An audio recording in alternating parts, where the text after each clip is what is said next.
Pirmojo mūsų eros tūkstantmečio gale suklestėjo ir kita tantrinio budizmo kryptis – Kagyu. Kagyupa arba tiesioginio nurodymo ir pamokymo perdavimo linijos dvasiniais įkūrėjais laikomi keistuoliai Tilopa Bengalietis ir Naropa Kašmirietis, gyvenę maždaug 10 amžiuje. Nieko nežinoma, kas Tilopai suteikė Damgag.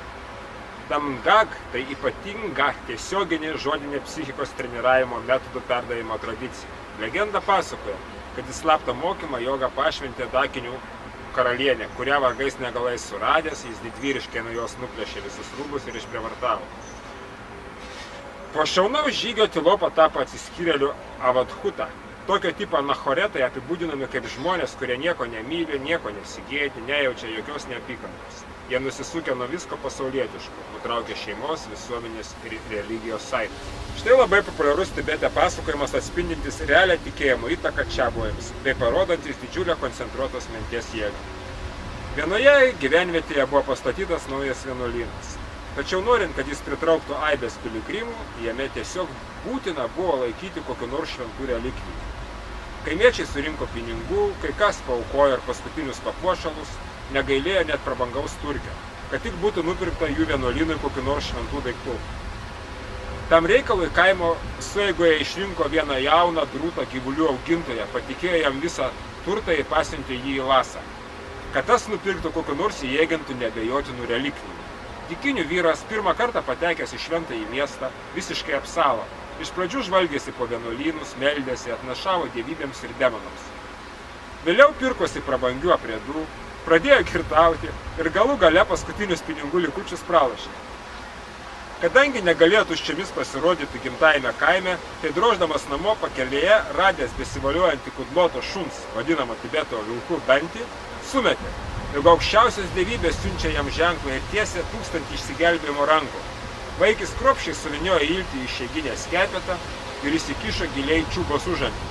Po ilgos ir varginančios kelionės namo demonstratyviai įsitraukė apspangusių kaimiečių akivaizdoje šuns iltį ir pareiškė, kad tai ne kas kito, o paties Padmasambhavos dantis. Tariama guru Rinpočės relikvija su visomis priderančiomis apeigomis buvo patalpinta į garbingiausią vienuolyno vietą. Nuo to laiko keturkojo dančiui lenkėsi bei lydytą sviestą aukojo visi šio kaimo artimų ir netolimų apylinkių gyvulių augintojai, amatininkai, piligrimai, vienuoliai. Taip tęsiasi daugelį metų. Galų gale jau perkopęs gyvenimo vidurį, užgyvenęs krūvą žalų, turtų ir garbę, šelmis nusprendė prisipažinti vyriausiajam vienuolyno lamai. Tačiau garbusis lama taip ir nesuprato, apie ką šis vato. Pamanė, kad karščiuoja, bet kadangi jokie lamos įkalbinėjimai ir pamokymai vyrų sąžinės nenuramino, vienuolyno galva ryžosi parodyti relikviją iš arti. Atlikus tam tikrus ritualus, urna buvo atidaryta ir kaip mūsų sukčius nustebo, dantis visas žėrėjo nuostabiausiamis vaivorykštės spalvomis ir skleidė kuo palankiausias emanacijas. Tada šelmis netikęs 3 kartus išsitiesė visų ūgių, kaip kad įprasta Tibete priešais relikviją, ir trinktelėjo kakta į grindis. Nuo to laiko jis garbino šuns iltį kiekvieną dieną, nes ir pats įtikėjo, jog tai ne kas kita, o gūrų gimusio lotoso žiede viltis. Pastato statyba vyko sunkiai, komplikuotai, nes demonai rezgė visokias pinkles ir ką statytojai per dieną sumūrydavo, bon religiją saugantis demonai bjaurybės per naktį sugriaudavo.